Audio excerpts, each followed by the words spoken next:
आमदार निधी, खासदार निधी यांसह सर्व लोकप्रतिनिधींच्या निधीतून दिव्यांगांसाठी निश्चित रक्कम खर्च करण्यात यावी यांसह विविध मागण्यांसाठी कोल्हापुरातील प्रहार अपंग क्रांती आंदोलनाच्या वतीनं जिल्हाधिकारी कार्यालयाजवळ निदर्शनं करण्यात आली।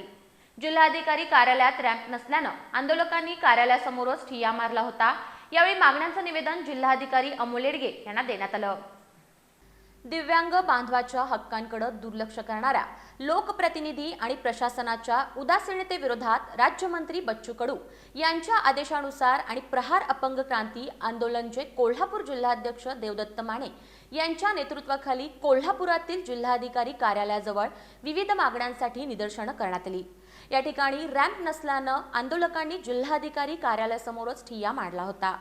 आमदार निधी, खासदार निधी आणि सर्व लोकप्रतिनिधींच्या निधीतून दिव्यांगांसाठी निश्चित रक्कम खर्च करण्यात यावी, दिव्यांग व्यक्ती सदस्य असलेल्या स्वतंत्र समितीची स्थापना करावी, सर्व दिव्यांगांना एकसमान पेन्शन मिळावी, जिल्हा नियोजन निधीतील 1% रक्कम दिव्यांगांच्या विकासासाठीच वापरली जावी, अशा मागण्या यावेळी करण्यात आल्या। या मागण्यांचं निवेदन जिल्हाधिकारी अमोल येडगे यांना देण्यात आलं।